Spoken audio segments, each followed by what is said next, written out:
Muy buenas noches a todas las personas que están acá presentes y buenas noches a las que nos siguen por redes sociales en esta transmisión de la Escuela de Administración Pública. Mi nombre es Henry Lizano y estoy hoy acá para presentarles el tema de desafíos de las personas de administración pública con la inteligencia artificial y las nuevas habilidades y competencias. Realmente lo que vamos a tratar de exponer hoy es qué es la inteligencia artificial, cuál es el estado del arte y desmitificarla, y conforme avancemos estas nuevas habilidades y competencias esperamos que ustedes mismos vayan extrayendo. Continuamos. Bueno, primero que tenemos que saber qué es inteligencia artificial. Bueno, la inteligencia artificial hay muchísimas definiciones, muchísimas. Lo que pasa es que podríamos decir que en este momento no hay un consenso y tenemos que irnos un poco atrás al momento en que Alan Turing hizo su presentación de esta investigación que precisamente indicó cuando las máquinas piensen. Cuando las máquinas piensen. Esta investigación es muy famosa, es lo que podríamos decir que es un artículo seminal que realmente expresa o indica que las pruebas en el momento, se llama la prueba de Turing precisamente, en el momento que el ser humano no distinga en una conversación no visual que está conversando con una máquina, en ese momento superaremos la prueba de Turing. En este momento estamos prácticamente alcanzándolo. En pruebas que se han hecho últimamente, del 90% de las personas no se dan cuenta que detrás de un chatbot, por ejemplo, está una inteligencia artificial y no una persona. Entonces, les recomiendo Computer Marketing Intelligence. Es una investigación seminal muy relevante e interesante. Bueno, entonces, más adelante vamos a empezar a ver los resultados de Stuart Russell y Peter Norvig cuando nos dan la exposición, que es también muy reconocida, de cuál es el enfoque de la inteligencia artificial humano y cuál es el enfoque ideal. Entonces vemos que el enfoque humano es sistemas que piensan como los humanos. Esa es la premisa, ¿verdad? Contra un enfoque ideal, sistemas que piensan racionalmente. Entonces, si nosotros hacemos la comparativa con lo que tenemos en este momento, ya podríamos ubicarnos en qué estadio estamos con respecto a la inteligencia artificial. Con sistemas que piensan como humanos o que piensan racionalmente. Y ahí hay un gran error que se ha estado dando en los últimos meses, y es el de personificar a las inteligencias artificiales como un ente, cuando realmente es una tecnología. Sistemas que actúan, si nos retrocedemos un segundo, sistemas que actúan como los humanos y sistemas que actúan racionalmente. Esa es la gran diferencia entre lo que hace realmente el pasar una prueba de Turing. Adelante. Bueno, entonces, ¿qué es la inteligencia artificial? Quisiera explicar con lo que tenemos hoy. Tenemos diferencias entre lo que es dos grandes, por decirlo así, líneas de investigación y desarrollo en inteligencia artificial. Una es el tradicional Machine Learning o aprendizaje de máquina, o el aprendizaje profundo o Deep Learning. Pero ¿cómo se ha conjugado para poder obtener productos cognitivos, lo que hoy conocemos como inteligencia artificial generativa? Pues es la combinación de todas estas técnicas de inteligencia artificial. Vemos arriba a la izquierda, voy a moverme hacia este lado, el Deep Learning, la representación, el aprendizaje de máquinas y la inteligencia artificial. Bueno, ¿cómo se da el procesamiento en cada uno de estos? Yo explico normalmente esto muy fácil. Si nosotros tomamos un objeto como un celular y se lo damos a un adulto, automáticamente sabe qué es este dispositivo. Que es para hacer una llamada, que sirve para enviar mensajes, para navegar por internet. Pero si este mismo objeto se lo damos a un niño recién nacido, no sabe para qué es. Entonces seguramente va a empezar a olerlo, a tocarlo, a saborearlo, y después se da cuenta que no es comida. Pero tuvo que hacer un aprendizaje profundo empezar a profundizar, pero cuando nosotros estamos entrenados, como ahorita, no tenemos que hacer, automáticamente sabemos que es un teléfono celular. Esa es la gran diferencia, digamos, entre uno y otro, y que todo esto genera la inteligencia artificial y la representación. Si gusta, pasamos a la siguiente. ¿Qué es la representación? Bueno, entonces aquí lo vamos a ver más detalladamente. Vemos que la inteligencia artificial es un todo. Tenemos el Machine Learning, tenemos el Deep Learning, y además aquí, como representación del diagrama de Venn, tenemos lo que nosotros conocemos en este momento como el reconocimiento automático de la voz y el procesamiento del lenguaje natural. Es decir, que podemos, en lenguaje natural, sin una codificación especial, introducir o conversar con la inteligencia artificial. Y toda esta combinación es lo que genera, es lo que llamamos ahorita la inteligencia artificial generativa a través de algunos algoritmos que han aparecido recientemente. Bueno, pero es que el tema de la inteligencia artificial está en boga, pero no es nuevo. Vimos entonces cuando apareció precisamente la investigación de Alan Turing, pero si nos vamos más atrás, vemos que aquí está Alan Turing, la prueba de Turing en el 50, pero antes de esto también ya se hablaba filosóficamente en 1800 de la capacidad que en algún momento podríamos generar cognitiva de las máquinas. Pero también vemos cómo esto ha avanzado, pero hay una explosión muy importante, sobre todo cuando en este momento, cuando empezó Amazon, Apple con el famoso Siri, ¿verdad? Pero acá, cuando apareció Watson. Watson es un ente de inteligencia artificial desarrollado por IBM. Precisamente en este concurso del 2011, le ganó al campeón de Jeopardy con reconocimiento de voz y reconocimiento del lenguaje natural. En una competencia tú a tú le ganó Watson. Watson existe hace mucho tiempo. Muchísimo, ya vemos que tiene bastantes años e inclusive se utiliza en la administración para que los tomadores de decisiones de las organizaciones que puedan pagarlo por un servicio pagado de IBM les ayude a tomar las decisiones. No es Big Data, no es análisis de datos grandes, no, sino que toma esos datos y sugiere la decisión de gestión. El humano toma la decisión al final. Pero eso es Watson, ya aparece hace mucho tiempo. 2015, Deep Learning, los marcos metodológicos de Deep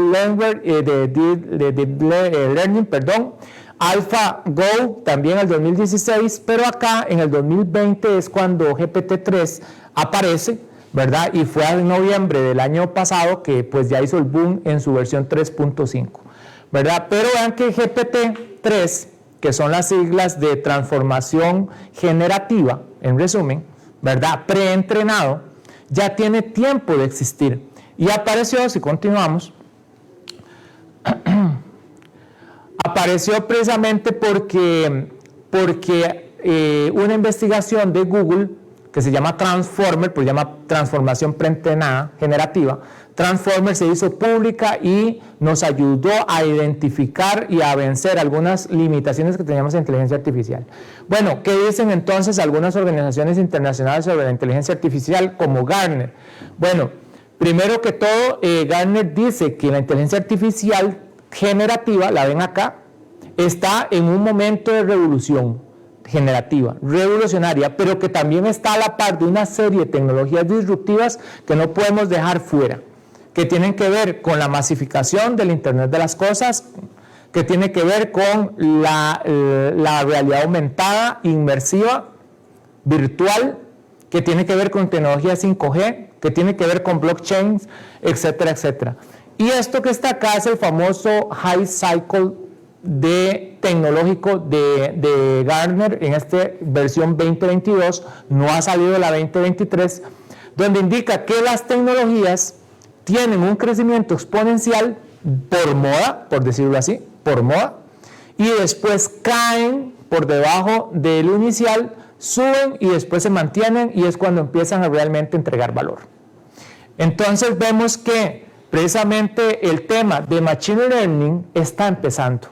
Realidad, el desarrollo de operación aumentado, todo lo que tiene que ver con Deep Learning y demás, apenas está iniciando su high cycle. O sea, tenemos que esperar más revolución en los siguientes meses. Esta es una investigación propia bibliométrica que realizamos en Scopus y Web of Science, que son, digamos, las bases de datos referenciales más importantes que tenemos acceso en la universidad, y podemos ver que desde el 60 tenemos registros de investigaciones científicas en inteligencia artificial, pero tenemos algunos picos, como en el 2002, pero si ustedes pueden ver acá en el 2020 hay un crecimiento exponencial. Esta caída es porque es donde vamos y no se han registrado, pero hay un crecimiento exponencial de las investigaciones en inteligencia artificial. Esto tiene que ver también con la disrupción o la aceleración de transformación digital que nos dio precisamente la pandemia. La pandemia no solo aceleró la transformación digital para adoptar metodologías colaborativas remotas, sino también la inteligencia artificial. Y aquí está precisamente. Continuamos. La siguiente, por favor.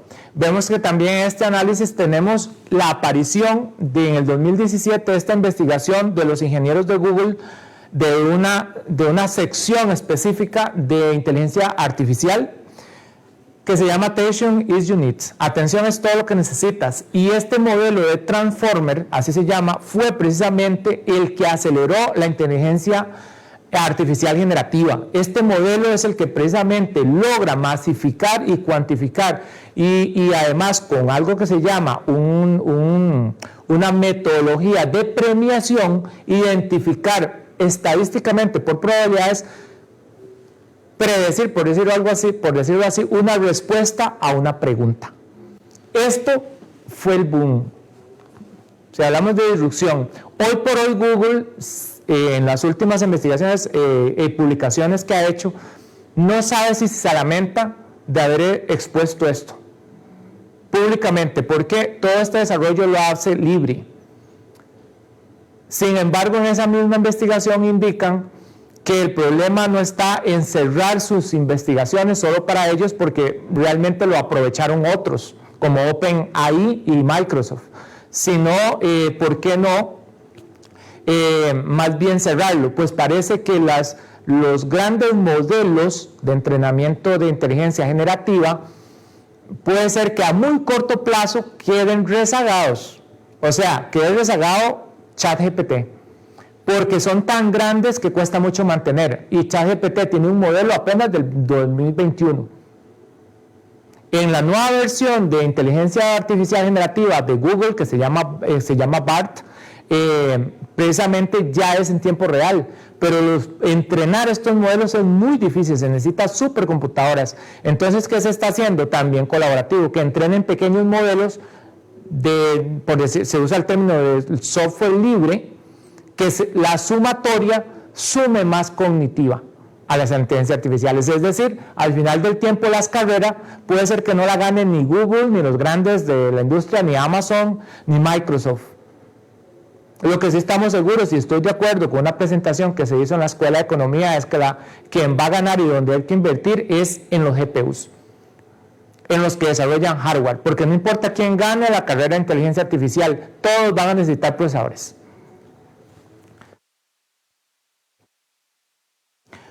Este modelo en este momento es poco sostenible precisamente porque vean que el transformador necesita un entrenamiento de millones de parámetros. En ChatGPT 3.5 estábamos hablando de 175 millones de parámetros. Eso es de billones, perdón, de parámetros. 175.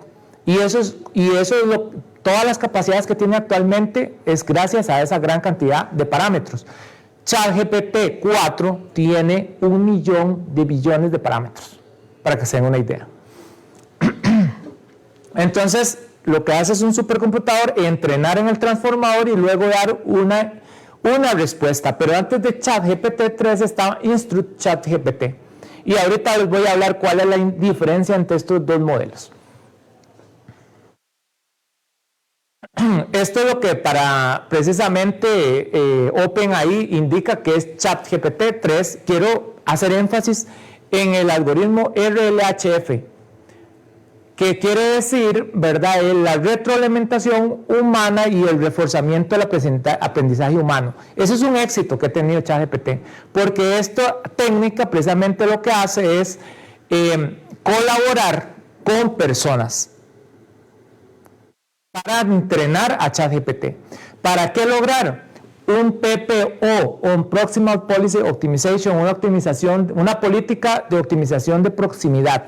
Y eso suena extraño, suena complicado. Lo que hace esta técnica es premiar estadísticamente la probabilidad. Y ustedes dirán, ¿cómo para qué? Porque si yo tengo una frase, puedo predecir qué es lo que sigue. Entonces yo podría decir, si un gato está en el suelo, puede predecir que la palabra más próxima sería en el suelo. Predecir sentimientos, predecir una respuesta, dar una respuesta en función de todo el entrenamiento que está. Y ese es el funcionamiento de lo que llamamos prompt. El prompt es las instrucciones que le damos a un ChatGPT, por ejemplo. Entonces, ustedes pueden ver acá los pasos. El primero tenemos una recolección de datos y aquí sacamos la muestra. Luego de esa recolección hace una comparación y premia precisamente de la matriz resultante el resultado más probable para dar, ¿verdad? Y ahí es donde hay algunas implicaciones. Continuamos. ¿Cuáles son estas implicaciones? Una de ellas es la moderación. Entonces estamos hablando de Instituto GPT hace unos minutos. Se introdujo la moderación para evitar respuestas relacionadas a violencia, a autoafectación de las personas, a odio o a temas sexuales. Entonces, en algún momento se le preguntaban a InstruGPT cómo causar daño, cómo suicidarse. Eso está moderado y hay un paper precisamente expuesto por OpenAI donde indica cuál es el modelo de entrenamiento para precisamente excluir y moderar este tipo de situaciones en la generativa ahí de ChatGPT. Bueno, un poco los datos de ChatGPT. ¿Cuándo fue lanzado? La última versión, 14 de marzo de este año. Pero esta versión, la 3.5, ustedes pueden ver que fue en noviembre 22 y a febrero teníamos más de 1 billón de visitas. O sea, de comparativo con otros, digamos, redes sociales y productos digitales, es el que más rápido crecimiento ha tenido. O sea, en 5 días tiene la misma cantidad de usuarios que a Netflix le tomó 4 años alcanzar, por ejemplo. Para que vean cuál fue el alcance, el impacto que tuvo esa solución. Pero no está solo. Estamos hablando de varios, como BART de Google. Tenemos acá, vemos que aquí está GPT 3.5 con 175 billones de parámetros, pero Megatron, por ejemplo, en ese momento tenía 530 millones de parámetros. Muchísimos más. Ahora, el ChatGPT 4, ya si lo actualizáramos esta investigación de KPMG del 2023, nos daríamos cuenta que ya sería el número 1 porque tiene 1 billón de billones de parámetros. Pero vean que hay montones de motores. Está BERT, Elmo, Megatron, GPT-2, Turing, T5, BART, ¿verdad? GPT-3, etcétera. Algunas generativas interesantes. Bueno, vemos Watson, que ya les mencioné, que es una inteligencia artificial de nicho. Es para precisamente las organizaciones empresariales grandes que puedan pagar el servicio para reducir la brecha a la hora de toma de decisiones o para tomar decisiones empresariales. Pero también tenemos Wolfram Alpha, que Wolfram Alpha con lenguaje natural puede ayudarnos en todas las actividades matemáticas complejas. Para investigación, por ejemplo, Consensus, a diferencia de ChatGPT, es una inteligencia artificial generativa dedicada a datos de artículos científicos. Entonces vean que aquí, si ustedes me preguntan para una investigación cuál utilizar, yo utilizaría Consensus, no utilizaría ChatGPT. DALL-E para imágenes, Copilot genera código fuente de desarrollo de computación hasta un 40% hoy en día. Réplica es una compañera virtual para nosotros con realidad aumentada. DALL-E reemplaza, escucha nuestra voz y puede contestar llamadas y no nos vamos a dar cuenta bueno, la persona, el tercero no se va a dar cuenta que es una inteligencia artificial. Lensa también, que genera imágenes a partir de nuestras imágenes propias, o Midjourney, que ha estado también en boga en los últimos días, sobre todo con el caso de Donald Trump cuando fue atrapado y eran imágenes falsas generadas por Midjourney. Estos son comparativas de los motores. Este es Wolfram Alpha a la derecha y ChatGPT a la izquierda. Vemos que en cualquiera de los dos uno hay un prompt o una pregunta de lenguaje natural y otro una pregunta computacional. Entonces hay una gran diferencia porque uno usa un lenguaje de modelo neural grande entrenado, ¿verdad? Y el otro que utiliza ya son precisamente estructuras de datos matemáticas o inclusive Watson, que trabaja con históricos, documentos e internet. Entonces hay grandes diferencias en la manera en que cada una de estas inteligencias artificiales se comporta. Algunos resultados o aplicaciones. Estas imágenes que están a la derecha son mías, generadas por inteligencia artificial a partir de mis fotos. Por decirlo así, nada más me solicitó algunos selfies, ¿verdad? Y ahí ya entra un tema de privacidad que hace con esas fotos luego, ¿verdad? Y lo que está a la izquierda es un experimento que hicimos aquí en la universidad, interesantísimo, porque el Ministerio de las Públicas de Transporte nos solicitó que les ayudáramos a calcular cuántos vehículos pasaban por los peajes de la Ruta 27, porque no sabían cómo calcular 8 meses de video y pareciera ser que estaban solicitando una reducción, un aumento del pago, pero no podían contar 8 meses de video porque hay que pagar 8 veces viendo el video. Entonces con Python, un lenguaje para inteligencia artificial, desarrollamos esta aplicación que cuenta los vehículos, las motos, los carros, los diferentes tipos de vehículos, y entonces sabemos cuánto es el monto. Y con un clúster o un supercomputador que tenemos acá en la universidad, hicimos el cálculo en unos cuantos días. Porque identifica imágenes, los vehículos que pasan por ahí y empieza a hacer los conteos con este lenguaje Python. Estamos hablando de algunas habilidades y capacidades que deberíamos de estar desarrollando. Bueno, ¿cómo entonces usarlo? Matt Miller este año precisamente expuso esta imagen que ha sido muy utilizada, donde dice cómo se debería utilizar entonces para evitar el plagio en el proceso de enseñanza-aprendizaje. Los extremos no son ni buenos ni malos, pero sí tenemos que empezar a definir políticas en las organizaciones públicas de enseñanza académicas, si es cierto que el estudiante puede utilizarlo intensivamente o en qué momento no debería utilizarlo. Y aquí es donde empieza precisamente esa intensidad. Entonces indica un estudiante que pregunta a inteligencia artificial, copia, responde y se lo entrega al profesor, eso no está bien, ¿verdad? Lo mismo si no lo usa del todo, pero si el estudiante crea contenido con inteligencia artificial, lo mejora, lo edita y lo entrega, entonces es lo que nosotros podríamos estar haciendo siempre que investigamos y referenciamos a un autor. Es similar, ahí sí tendría un valor. Esto lo extraje precisamente, es una publicación de Alexander Turkov que se publicó en ChatGPT, cómo utilizar las instituciones públicas esta publicación es de la UNESCO. Es un diagrama de flujo súper sencillo, pero muy poderoso. Si nosotros, ¿verdad?, tenemos conocimiento de lo que estamos haciendo con la inteligencia artificial, bueno, es seguro usarla, ¿verdad? Pero si además podemos verificar la exactitud de la respuesta,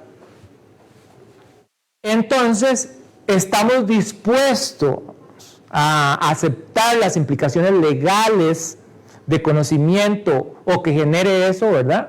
Responsabilidad legal que tiene, o todo lo que genere esta, entonces es posible usar ChatGPT.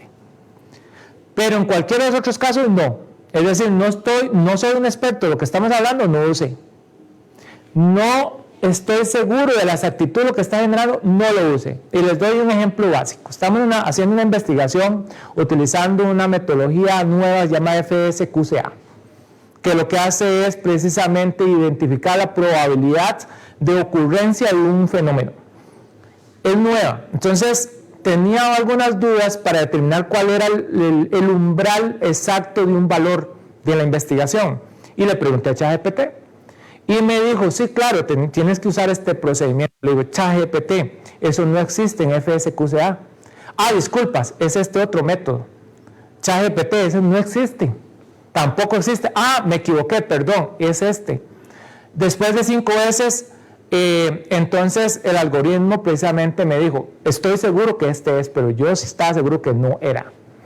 Porque yo sí sabía de qué estaba tratando el tema.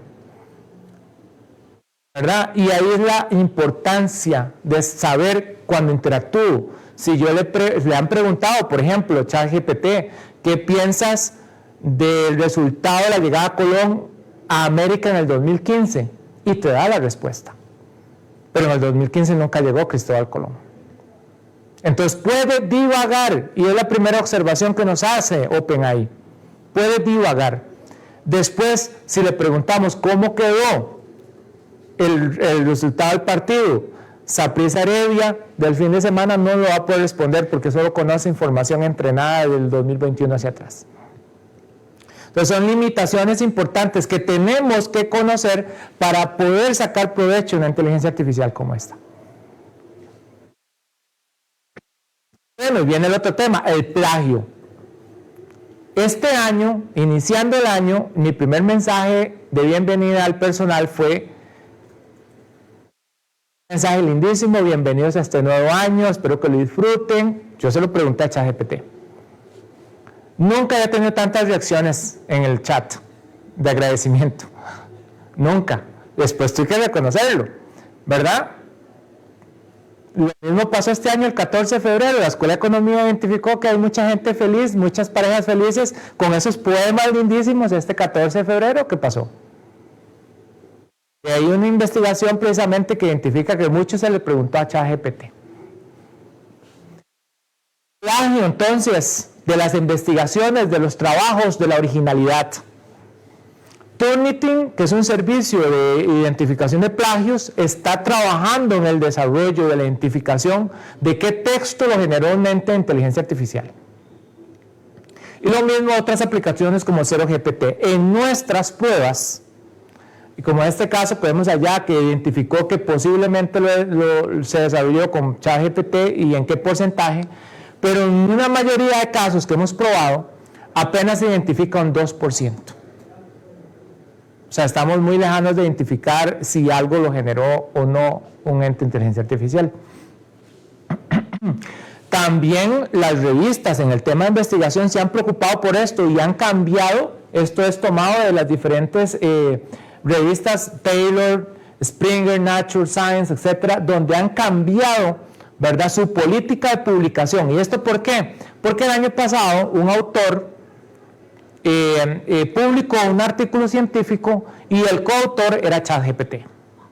Entonces estamos cayendo en el error, se recuerdan del inicio, personificar las inteligencias artificiales. Es una tecnología, no es una persona. ¿Y por qué las revistas hicieron este cambio?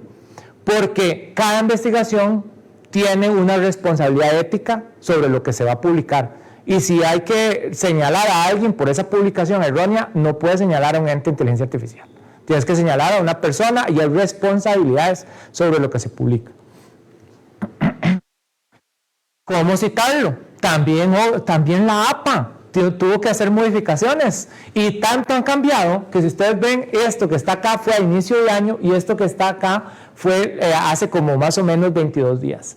A inicio de año decían que ven qué interesante, la consulta que se hace al PRON, lo que llamamos PRON, a la inteligencia artificial, tiene que referenciarse. ¿Para qué?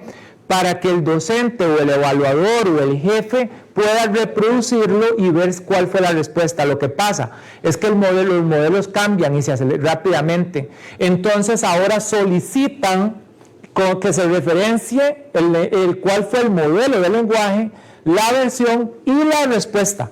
¿Por qué? Mañana la respuesta puede mejorarse, porque está entrenándose automáticamente con la técnica que vimos al inicio, no solo de Deep Learning, sino aprendizaje de máquina, Machine Learning. Entonces la respuesta día con día está cambiando, se está mejorando. Entonces hay que citar la respuesta que nos dio la inteligencia artificial. Bueno, ahora sí ya tenemos un contexto, el estado del arte actual. Ahora vamos a ver implicaciones importantes que tiene en las sociedades la introducción tan agresiva, tan disruptiva que hemos tenido en los últimos meses con la inteligencia artificial. Esta es una implicación económica, geopolítica y laborales que publicó en noviembre la CEPAL, la cual quise compartirlos, que tiene que ver con las economías digitales y cómo las tecnologías relevantes que están de la mano con la inteligencia artificial, que tienen que tomarse en cuenta en este desarrollo para poder generar valor público. Y es digamos, el potenciar ya la red 4G que tenemos, la 5G, la computación en la nube, la analítica de grandes datos, mejor conocida como Big Data, que apareció como en el 2012 con el boom de la industria 4.0, la computación de borde, la robótica, que precisamente hoy hicimos una presentación de robótica a la universidad, y cognitiva. Y ahí aparece digamos, una tecnología de inteligencia artificial que es como adyacente a toda la que hemos mencionado, y es el RPA, que son las siglas del inglés de automatización robótica de procesos. Podemos continuar, por favor. También algo que no se ha mencionado y que aquí lo hacemos énfasis, es que si bien es cierto, estas tecnologías digitales generan creación de nuevos empleos, de la necesidad de nuevas habilidades y competencias, la inversión en estas tecnologías y generación de empleos calificados también va a destruir empleos, más no personas. Y eso es sumamente importante en cada una de las organizaciones, tomarlo en cuenta, y de los países. Sí va a destruir empleos, como también lo destruyó cuando abandonamos el telar o cuando abandonamos la poca especialización que teníamos en la primera revolución industrial, la imprenta, etc. Sí va a destruir empleos. ¿Por qué? Por la automatización de tareas, los robots inteligentes y la sustitución de empleos tradicionales, donde hacemos énfasis precisamente en la necesidad de la investigación y el desarrollo y la formación de las personas en nuestro país para que su sustento no esté ligado a actividades sumamente operativas que en adelante podrían ser reemplazadas por inteligencias artificiales, y hacerlo de muy buena manera. Entonces, ¿qué hay que hacer? Pues la sugerencia de la CEPAL es voy a utilizar dos términos en inglés que usan mucho, que es upskill y reskills. Es decir, tenemos que hacer un análisis de los roles actuales de nuestros funcionarios, de nuestros empleados, para elevar sus capacidades o entrenarlos en otras habilidades o capacidades. Eso es lo que nos está diciendo hoy por hoy la inteligencia artificial. Hace un tiempo publicamos este artículo científico que se llama Transformación Digital en Instituciones Públicas con Gestión de Procesos de Negocios. En esta precisamente utilizamos lo que les mencionaba, una tecnología de RPA, automatización robótica de procesos, y les voy a contar, ahí está, ¿verdad?, para intensificar la transformación digital y la gestión de procesos organizacionales. Para hacer eso utilizamos dos tecnologías de RPA conocidas, estos son dos marcas, UiPath y Automation Anywhere. Les invito a utilizarlo en la administración pública, porque estas dos RPAs lo que hacen es replicar actividades operativas repetitivas de los funcionarios para que les quede más tiempo, o de los empleados, y este tiempo pueda ser utilizado para agregar valor a la organización. Entonces, ¿qué hicimos en la universidad?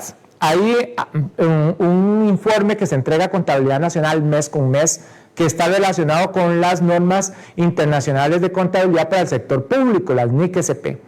Pues nuestro sistema de contabilidad está basado en la universidad, en el caso de la Universidad de Costa Rica, en el tema presupuestario, y no es compatible con la NIC-SP, que es totalmente contable. Las cuentas son incompatibles, entonces ¿qué hay que hacer? Alguien toma el sistema de administración financiera y empieza a extraer los registros uno por uno, apilarlos en un Excel y luego acomodarlos y presentarlos a Contabilidad Nacional en el formato de NIC-SP. Esta actividad puede llevar hasta una semana por mes de una persona, con la probabilidad de un error humano que salta. El RPA logró esta actividad en 3 minutos. Hacerla en 3 minutos. Sin embargo, no se está usando, porque las personas implicadas dijeron, no confiamos en esa cosa. No confiamos en esa cosa. Mejor después. Entonces quiero introducir aquí otro tema importante en la adopción de la inteligencia artificial en las organizaciones. Cultura. La cultura del cambio. Puede ser que la persona no confiara o puede ser que la persona se sintiera amenazada por la inteligencia artificial de RPA, porque siente que está quitándole su trabajo.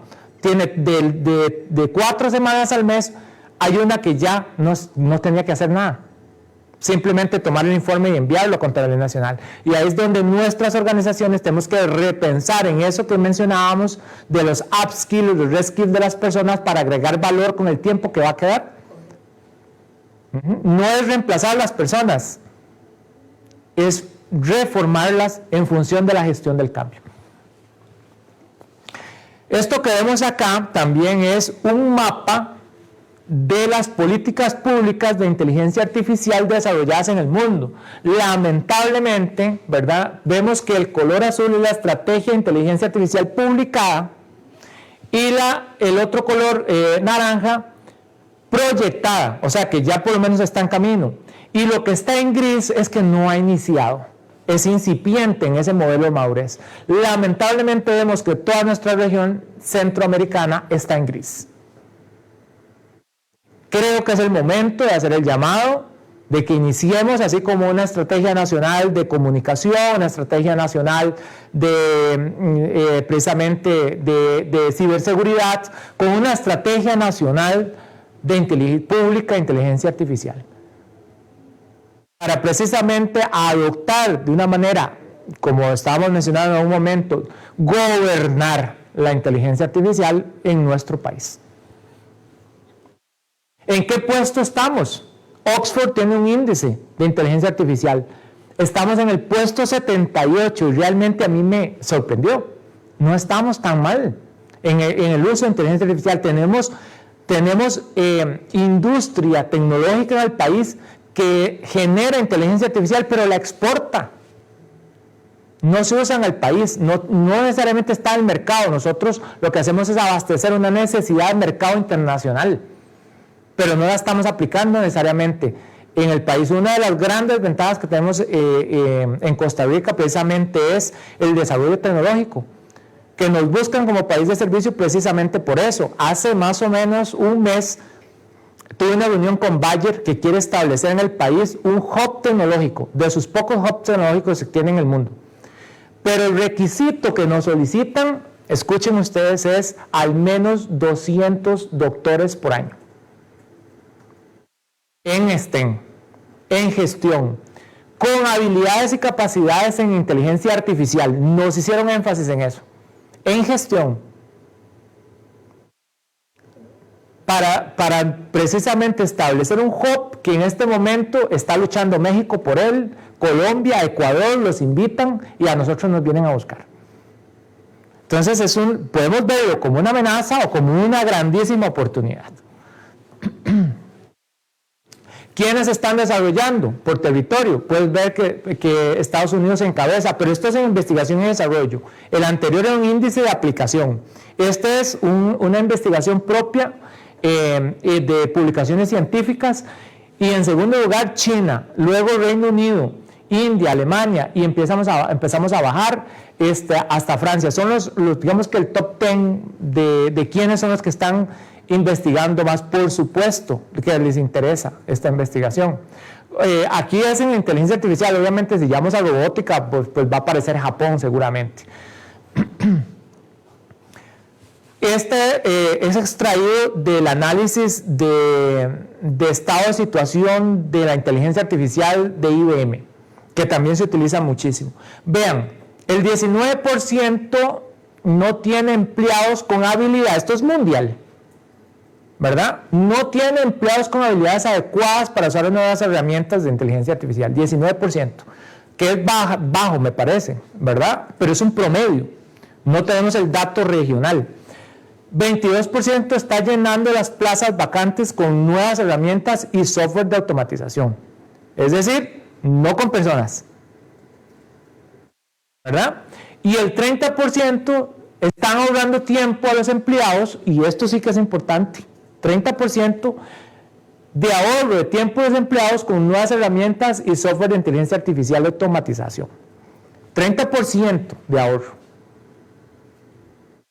En un momento complicado, donde esperamos una nueva recesión económica, con problemas siempre hay problemas de restricción presupuestaria, podríamos tener una solución también adecuada a mediano o a corto plazo. Y podemos ver aquí también cómo se están dando 50% del incremento, ¿verdad?, del entrenamiento de los empleados, un 50%. Y eso es un llamado a atención de conciencia, por decirlo así, de cómo estamos en nuestras organizaciones invirtiendo. Ya tenemos un 50%, por lo menos un 1 o un 2% en tecnologías disruptivas que tengan que ver con inteligencia artificial, o con cualquiera de las otras de las economías digitales, Big Data, 5G, masificación del Internet de las cosas, blockchains, NFTs, entre otras. Continuamos. ¿Cuál es el estado de situación? Vean, hay muchos rumores, muchas noticias que también han surgido en los últimos días. Aquí vemos algunas de ellas, quise extraer algunas, ¿verdad?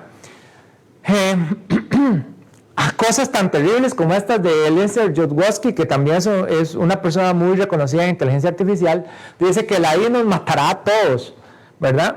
Pero Elon Musk y otro grupo también en un momento dijeron, mira, pausemos la inteligencia artificial, que tiene bastantes, Elon Musk, Steve Wozniak, recuerdan, de Apple, pausémosla 6 meses,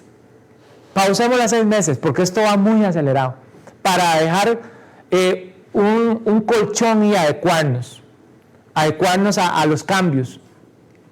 Sin embargo, otros como el de NVIDIA dice, nos están obligando a correr. ¿Por qué NVIDIA? Porque NVIDIA desarrolla GPUs y es el procesador más utilizado por la inteligencia artificial. Es oro hoy por día, los GPUs. Copilot, ChatGPT 4 están cambiando el mundo de la programación. Entonces, las personas que hoy estudian STEM tienen que ser transdisciplinarias, porque eventualmente Copilot va a desarrollar, que ya lo está haciendo, el 40% ahorita del código fuente para sistemas de información. Kirsperson hace una apreciación muy interesante que dice: la falsificación del cerebro humano o inteligencia humana es la I, la falsificación de la inteligencia humana. Pero es que si nos vamos atrás, muy atrás, a Alan Turing, ¿verdad? Recordemos que cuál era la prueba de que era humano, o cuándo le vamos a pasar la prueba a Alan Turing, y luego comportamiento de las máquinas como personas no que parecen humanos, no que el comportamiento es racional. Esta noticia, ChatGPT, trabajos repetitivos y baja cualificación como cajeros del súper van a estar destituidos en algún momento cuando se integre con robótica. Los abogados dicen es mejor que un becario como asistente. Indican por ahí. Continuamos. Vemos que en Moscú se utiliza para hacer vigilancia de personas. La tecnología, quiero hacer una aclaración, es neutral.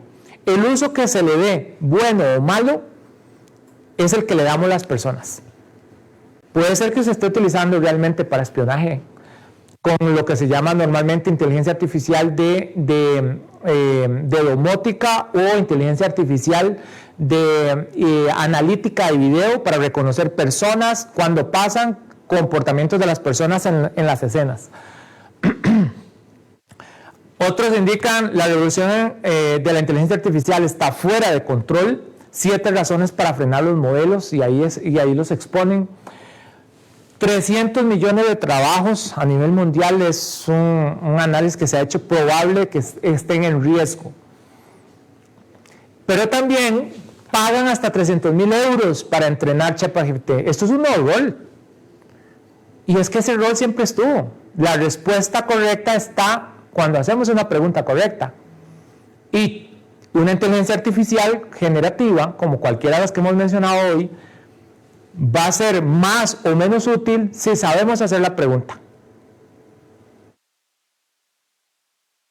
¿Cómo creamos valor? Entonces, en una comunidad digital versus una analógica, hay que abrazar la inteligencia artificial, la digitalización y la masificación para poder generar productos inteligentes, es decir, productos adaptados que realmente satisfagan las necesidades de las personas y de un mercado cambiante y exigente, y personalizado para generar productividad, bienestar y sostenibilidad. Eso es lo que hay que buscar. O un analógico tradicional que podríamos estar precisamente en riesgo de perder en algún momento.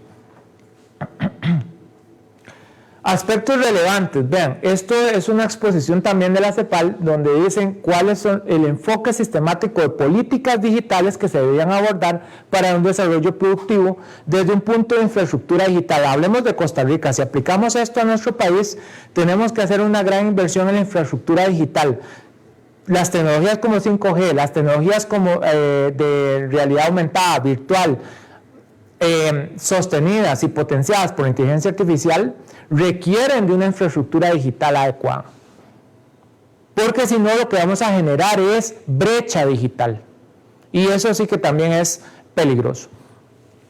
La infraestructura digital también se alinea con precisamente cuáles son las prioridades que deberíamos de tener en los modelos de gobernanza de las economías digitales.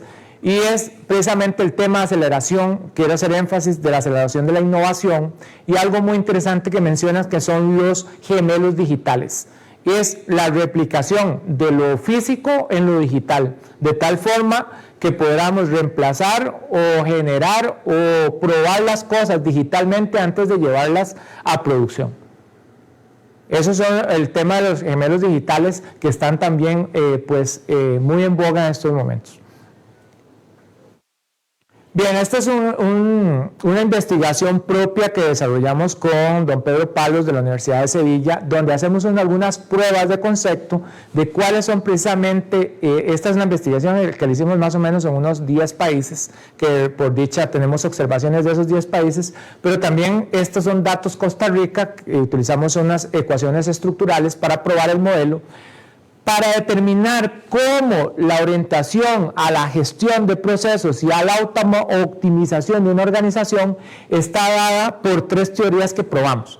La teoría de las capacidades dinámicas, la de contingencia y la selección adecuada de tecnología. Es decir, para que realmente la gestión de procesos se optimice en una organización y entregar valor, requerimos probar si una organización, como lo indicó TIS en el 2007, tiene las capacidades, en este caso digitales, necesarias para poder abordar cambios disruptivos como las de inteligencia artificial. ¿Qué quiere decir esto? Que una organización es tan resiliente como las capacidades de las personas que lo conforman. La teoría precisamente de contingencia para poder sostener el cambio y adoptarlo de la mejor manera en un modelo de madurez y de gobernanza adecuado, seleccionando la tecnología adecuada. todo este modelo calzó y fue robusto y estadísticamente probado, que indica que precisamente es la vía en la cual nosotros deberíamos de adoptar tecnologías disruptivas en una organización. Pensando en las personas, potenciando las capacidades de esas personas, resiliencia y además una metodología adecuada de selección tecnológica. Finalmente aquí tenemos esto, los traje de Miracan, es una empresa japonesa, que toda esta maraña de cosas que está acá es que indica, bueno, ¿cómo usted debería entonces sentirse con la inteligencia artificial? Le genera ansiedad, le genera rechazo, porque normalmente el ser humano psicológicamente rechaza lo que desconoce. Esta presentación la hice también en la sede del Atlántico y muchas profesores dijeron, yo nunca lo he usado ni lo voy a usar, ¿verdad? Porque si yo uso eso realmente yo lo que le busco es que un estudiante sepa redactarme un texto y eso se lo va a hacer. Entonces vean que puede haber un rechazo, ya vimos un poco de lo que anteriormente, cuál es la intensidad de uso que podría estar, yo lo acepto, o estoy en la zona de expectativas. Pero vean qué interesante esto. Es interesante, a mí me causa un poco de gracia porque introdujeron preguntas como, ¿puedo hablar con personas fallecidas? ¿Verdad? Y es cierto, ya hay una inteligencia artificial que con fotos de una persona y audios pueden generar y conversar con una persona que ya no está. Entonces, si esto me va a causar problemas, entonces evítelo. Pero si lo puedo optar para recordar a la persona, pues entonces realmente acéptelo, ¿verdad? Y así con diferentes cosas, con el tema de privacidad, que también es muy importante. Ahorita existe una polémica porque ChatGPT fue entrenado con fuentes de datos que no dieron el permiso para que la usaran, para entrenar eso. Ya tenemos a Washington Post, a New York, el Journal de New York, demás, indicando esto, está ganando dinero, está monetizando con lo que yo generé. Yo también necesito parte de eso. Entonces vean que es un poco el modelo de negocio, cómo se está moviendo, está incipiente, está en proceso. Continuamos, por favor. Y pues este es un bono final. Un bono final que quise presentarles. Esto es una computadora cuántica. Esperamos que, como se está moviendo la computación cuántica en no más de 5 años, tengamos esto en producción. Y la computación cuántica sí que es un cambio disruptivo. Si ustedes creen que la inteligencia artificial ha sido disruptivo, este va a ser más.